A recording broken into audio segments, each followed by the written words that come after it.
با نام خدا. سوال 21 رو از بخش بیسیک پرابلم ها مربوط به مسائل درس سیگنال ها و سیستم ها رو از کتاب سیگنال سیستم آقای اوپنهایم بررسی میکنیم. خب گفته یک فیلتر LTI LE رو داریم که پاسخ فرکانسیون HZ اومگا هست که در شکل 21 رسم شده.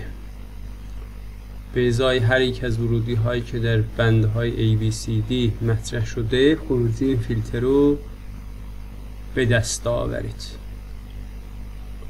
خب رابطه HZ اومگا رو اگه بخوایم بنویسیم این خط راست، یعنی قطعا یک مشتق پذیره، مشتق گیره. میخوام معادله این رو بنویسیم. شیب این خط هست Y به X، شیب منفی هست 2 روی منهای 1 و نهایتا خواهد شد منهای Z2 اومگا. پس اگر این سیستم بیاد X رو بگیره قطعا Y رو مشخص خواهد کرد که برابر هست با هر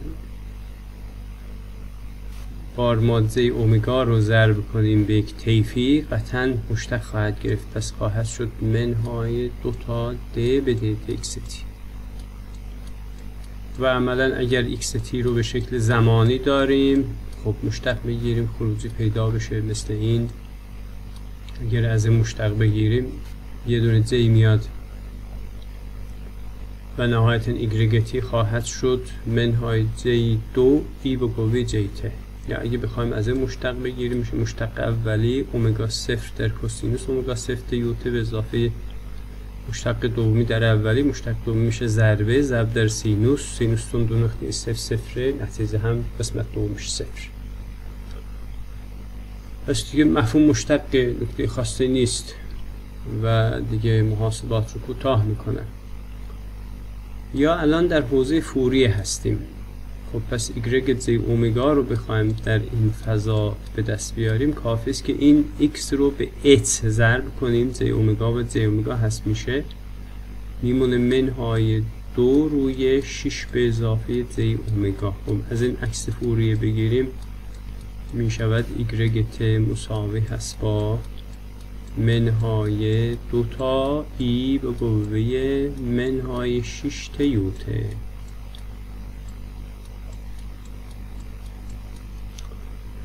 یا باز اگر بیایم این X رو اعمال کنیم به این پاسخ فرکانسی راحت تر اینه که من بیام این رو تبدیل کنم به XT متناظر خواهد شد ای به قوه 2T یوته. و الان دیگه ای به قوه منهای 2T یوته. خب از این مشتق بگیریم به منهای 2 هم ضرب کنیم. پس YT متناظر پاسخ به ازای این میشه مشتق اولی در دومی میشه منهای 2. یه منهای 2 هم داریم میشه 4 مثبت 4 ای به قوه منفی 2T یوته به اضافه مشتق دومی دلتا در اولی اثر غربالی دلتا در 0 ای به قوه 0 میشه 1 میشه دلتا تی ضرب در منهای 2 میشه منهای 2 تا دلتا تی.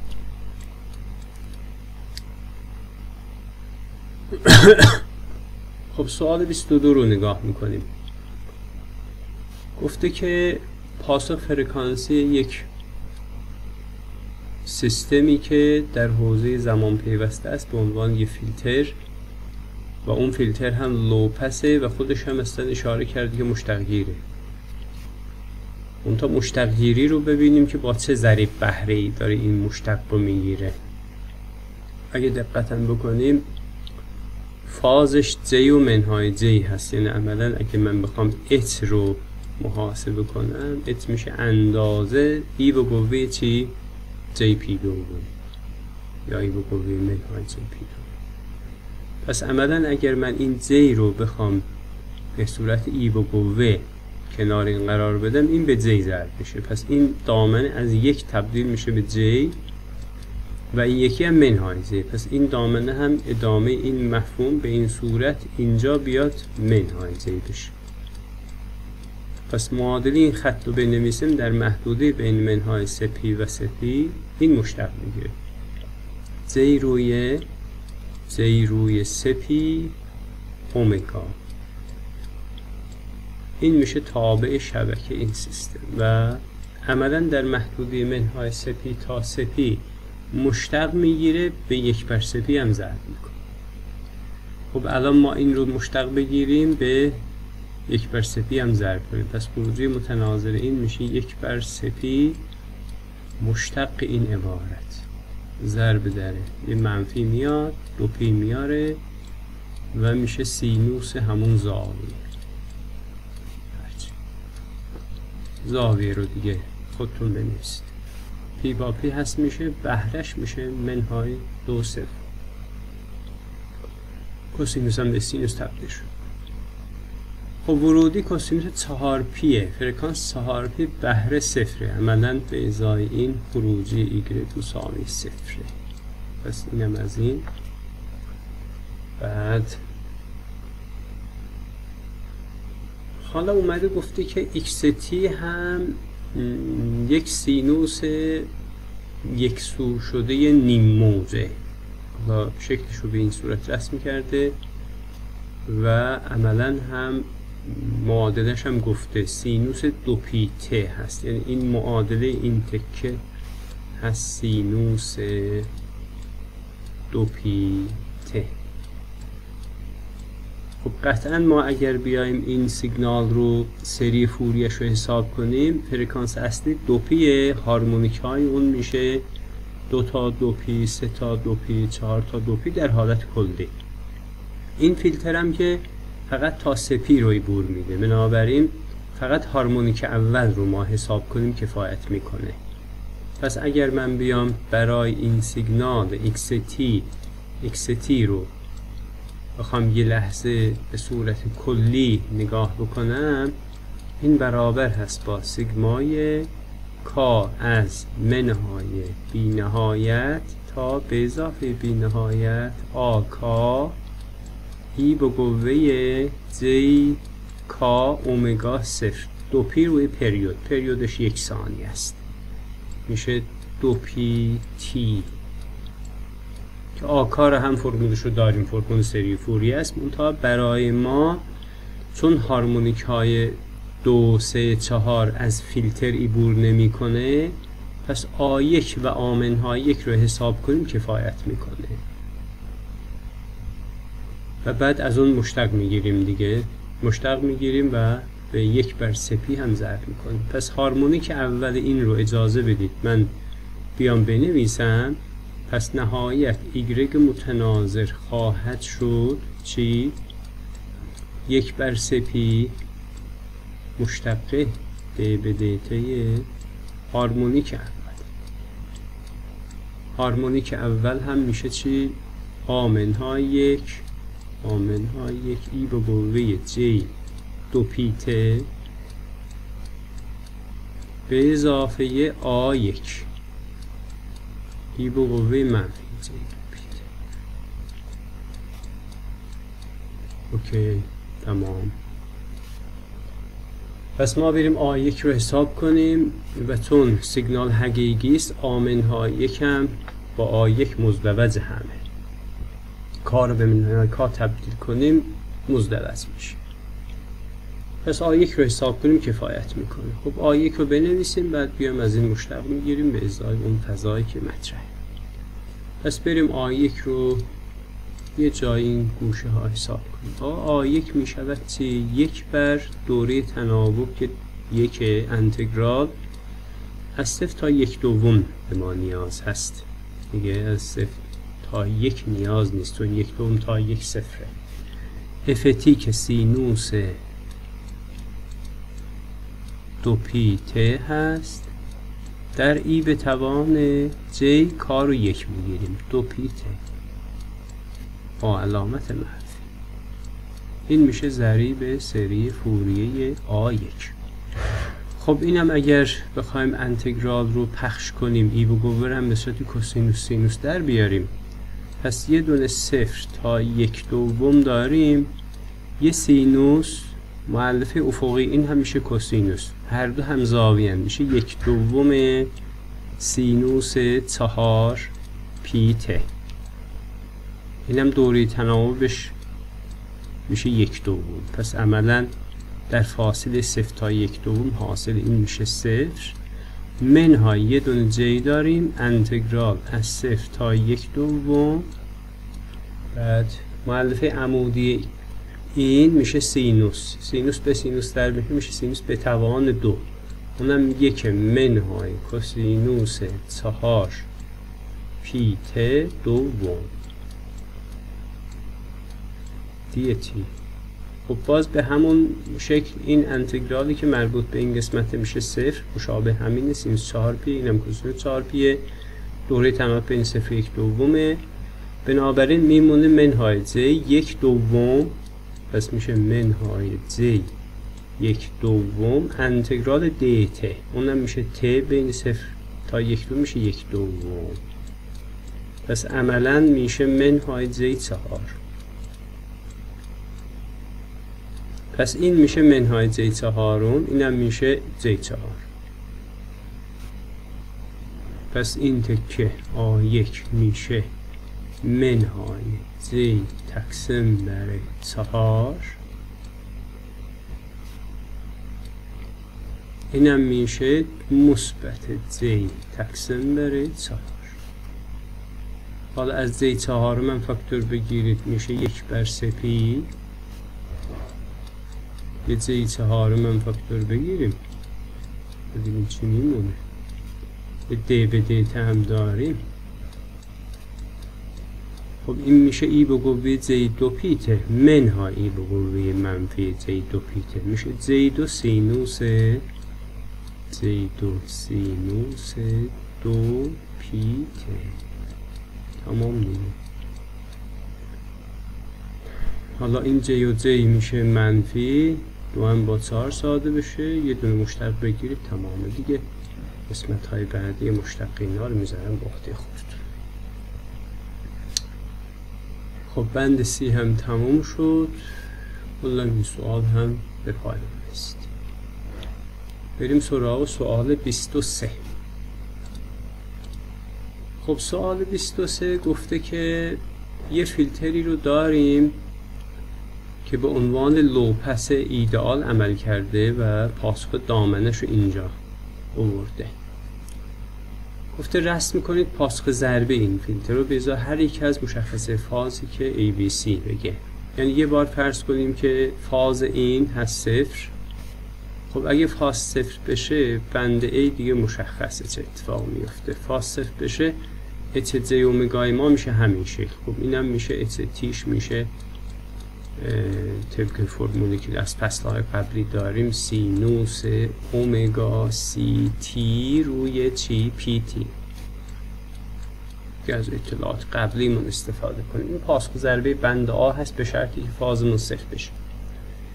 اگه فازمون بشه اومگا ت یعنی این به ای به قوه j اومگا ت ضرب میشه، پس قطعا تو حوزه زمان پاسخ ضربه اون با این یه رابطه داره، اونم میشه اچ تی به اضافه تی.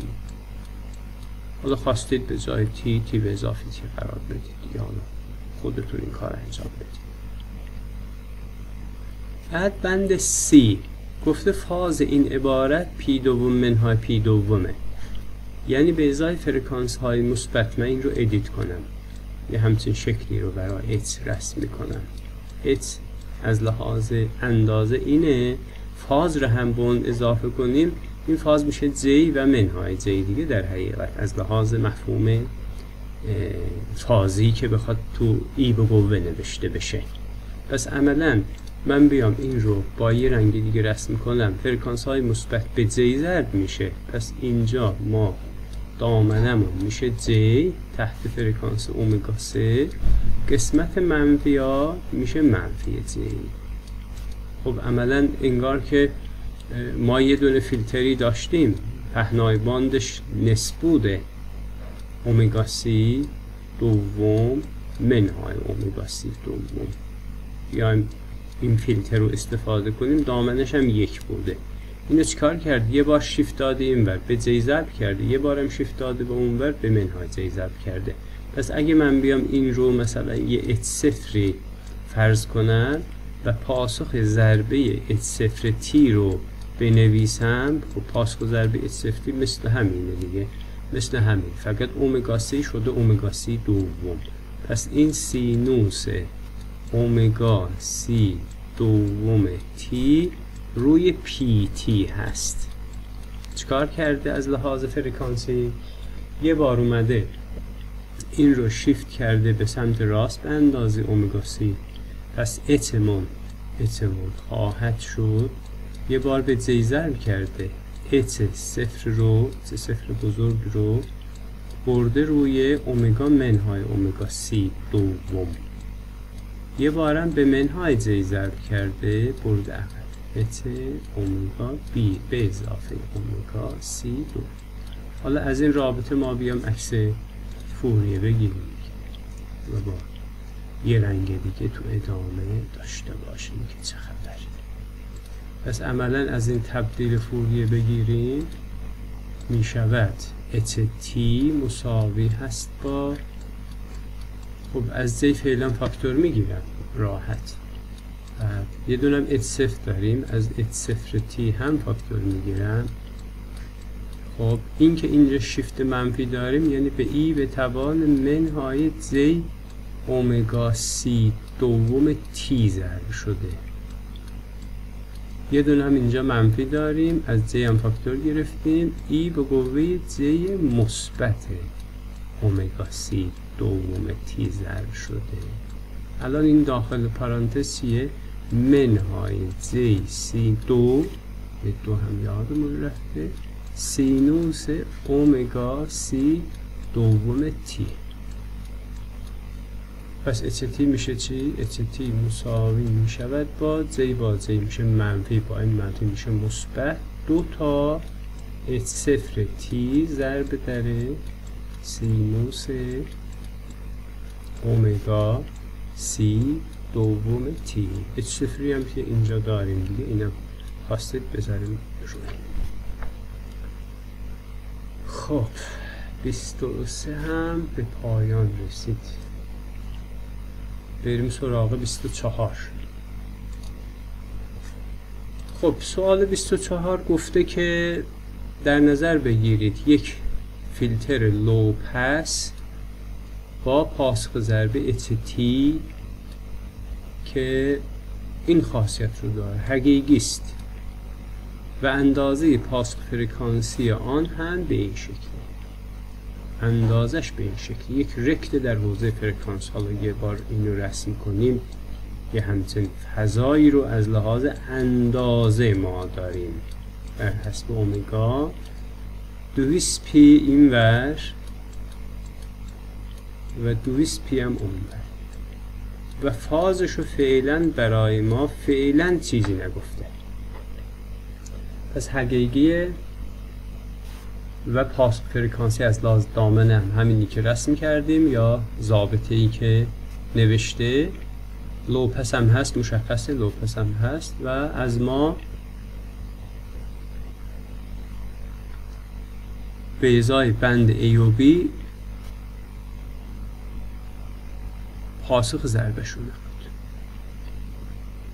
خب گفته که تعیین کنید و رسم کنید پاسخ ضربه توصیف شده رو که این فیلتر تأخیر گروهش یا اینه یا اینه یا اینه. تأخیر گروهش یکی از این موارد. خب تأخیر گروه یه جمله‌ای که حالا شاید اینجا بد نباشه این رو مطرح کنیم. تأخیر گروه فرمولش چی بود؟ تای اومگا هست منهای د به د اومگای فاز H که در همه موارد چه بند آی بشه، چه بند دوم بشه، چه بند سوم بشه، تا اومگا مقدار ثابته. اگه این مقدار ثابت بشه حالا یه بار 5، یه بار 5/2، یه بار منهای 5/2. پس این خود فاز یه خط راست بود. پس فاز عملا از اینجا ما بیایم این رو محاسبه کنیم، فاز H به ازای همه فرکانس ها یه خط راسته. حالا هرچی من خط راست رو بگیرم، مثلا K1 اومگا به اضافه K2، حالا هرچی A اومگا به اضافه B. یعنی چی؟ یعنی این که من اگه بخوام اینو رسم کنم، این فاز رو بخوام در گستره فرکانس بر حسب اومگا اینو رسم کنم، یه خط راست با شیب K1 که K1 هست یا 5 یا 5/2 یا منهای 5/2. حالا منفی هم هست دیگه، اون منفی ها رو لحاظ خواهیم کرد بعدا، یا مثبت یا منفیه و یه منفی هم اینجا داره. خب حالا من این رو در حالت کلی رسم کنم. مثلا بگیم آقا این رو رسم کردیم، یه همچین خطی ایجاد شد، یه عرض از مبدأ داره. مثلا این نقطه رو K2 تعیین میکنه. تگارن هرمیتیان رو نداریم تو این فاز، یعنی ما اینجا تگارن زوج رو داریم برای دامنه، ولی تگارن فرد رو نداریم. در حالی که گفته چیه؟ این پاسخ ضربه ریل ولیوده، یعنی ریل ولیود باشه، یعنی حقیقی باشه در زمان. این تغییرات H پاسخ ضربه حتما پاسخ فرکانسی تگارن هرمیتی داره. اگه تگارن هرمیتی داشته باشه و دامنه زوجه، پس فاز باید فرد بشه، یعنی باید از مبدأ رد بشه. مبدأ رد بشه، پس این باید صفر بشه. پس آقا این صفر شد، تمام. پس اگه اینا صفر بشن، یعنی این تا چیه؟ این تأخیر 5 ثانیه است. این 5/2 ثانیه تأخیر، اینم مثبت 5/2. یعنی هر یک از اینا تأخیر در فضای اون H رو مشخص میکنه. پس اگر برای این ما اومدیم مثلا فرض کردیم که هست سینوس، یعنی بدون فاز لحاظ کنیم، این بشه سینوس 200 پیته روی مثلا پیته. حالا اسم این رو مثلا بذارم H0، یعنی یه سیستمی فرض کنم که این سیستم فازش صفره. بدون فاز اومدم این رو نوشتم.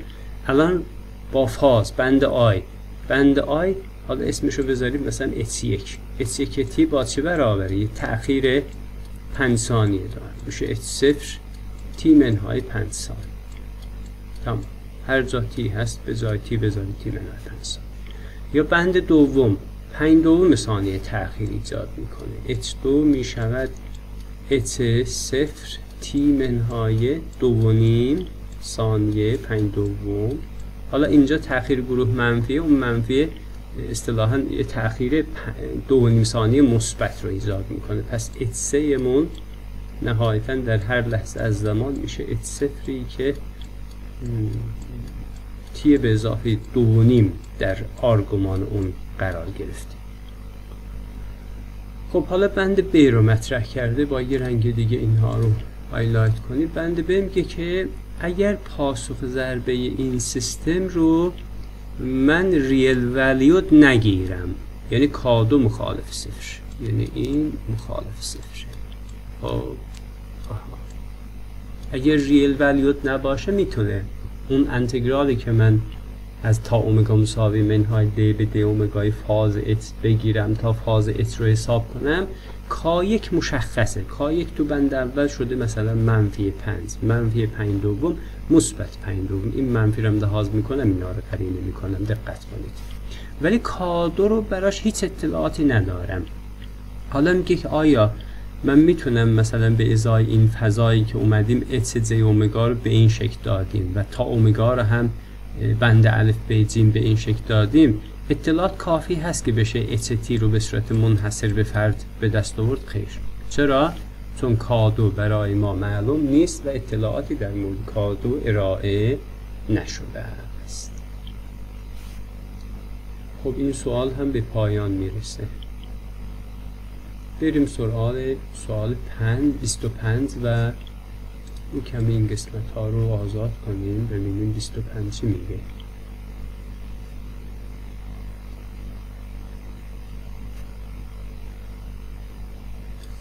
خب 25 گفته که با محاسبه تأخیر گروه در دو تا فرکانس دلخواه انتخابی، یعنی بریم مثلا گروپ دیلی رو حساب کنیم تا اومگا، یه بار در فرکانس مثلا اومگا 1، یه بار در فرکانس اومگا 2، اینا رو حساب کنیم. بر مبنای اون میگه مشخص کنید یا توصیف کنید، هرچی اصلاح کنید، نمیدونم وریفای بکنید که به ازای هر یک از این بندها این فیلترهایی که با این مشخصه عنوان شده اند، اینها حتما فاز غیر خطی رو دارند، یعنی بر حسب اومگا فازشون خطی تغییر نمیکنه. طبیعیه. کی فاز خطی است؟ وقتی تا اومگا مقدار ثابت بشه، چون اگه وقتی تا اومگا مقدار ثابت میشه تابع اومگا نمیشه، خب اون موقع این انتگراله میتونه به وضعیت خط راست رو توصیف کنه و تغییرات فاز میشه لینیر. ولی الان اگر این تغییرات فاز نان لینیره، یعنی قطعا تا تابع اومگا است، یه مقدار ثابت نیست. این حرف رو بزنیم کفایت میکنه. خب بیایم الان برای این h فاز رو محاسبه کنیم. فاز این h چقدره؟ فاز h مساوی هست با فاز صورت 0 منهای فاز مخرج آرک تانژانت وارون اومگا. خب الان بیایم چیکار کنیم؟ تا اومگا رو حساب کنیم. حتما تابعی از فرکانس، نیازی نیست ما بریم در دو تا فرکانس مختلف اینا حساب کنیم که ببینیم مساوی هستن یا نیستن. حالا شاید اومدیم دو تا فرکانس رو همینجوری انتخاب کردیم، یه تابعی هم مقدارش یکی شد، اون موقع باید برید شما یه فرکانس دیگه انتخاب کنید که اینها با هم مخالف دیده بشه. خب همین که این فضا رو میخواید توضیح کنید، یه بار بگید آقا تا اومگا تابع اومگاست، تمام دیگه، حتما فاز غیر خطیه. تازه فاز اچیه آرک تانژانت دیگه، حتما غیر خطیه، یعنی نیازی نیست.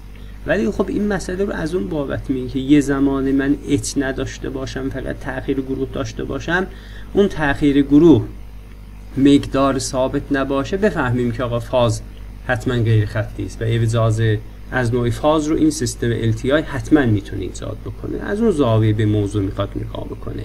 خب حالا ما بیایم از این مشتق بگیریم و یه قرینه هم بکنیم.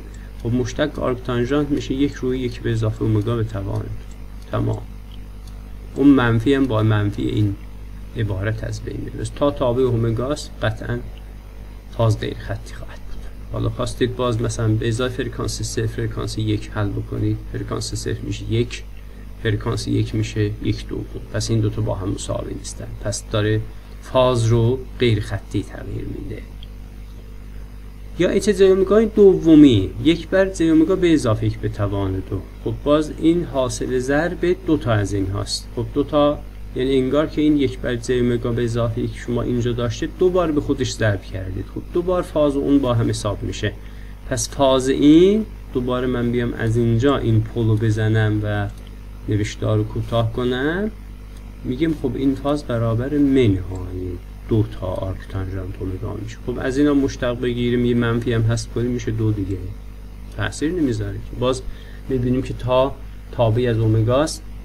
حالا اگه بخواید توی دو تا مثلا فرکانس مختلف اینو حساب کنید، یه بار مثلا بیاد فرکانس 1 حل کنید، میشه 2 دوم 1 ثانیه. مثلا فرکانس 4 حساب کنید، میشه 16 1 17 2 17 هم ثانیه. این دو تا با هم مساوی نیستن، پس داره تأخیرهای متفاوت در فرکانس های متفاوت رخ میده. خب برای این اچ فاز رو حساب کنیم. خب فاز اچ مساوی هست با فاز صورت که هست 0، پس منهای فاز مخرج. اینا میشه جمع این دو تا فاز دیگه. یکی میشه آرک تانژانت اومگا، یکی میشه آرک تانژانت اومگا دوم. پس میشه آرک تانژانت اومگا روی 1 و اون یکی هم میشه آرک تانژانت اومگا روی 2.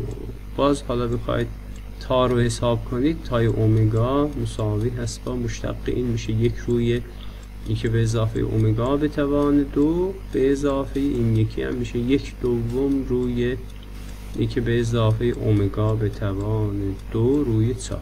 باز حالا خواستید در دو تا فرکانس حساب کنید، تأخیرهای متفاوت رو داریم و قطعا میتونه ابراز فاز رو ایجاد بکنند.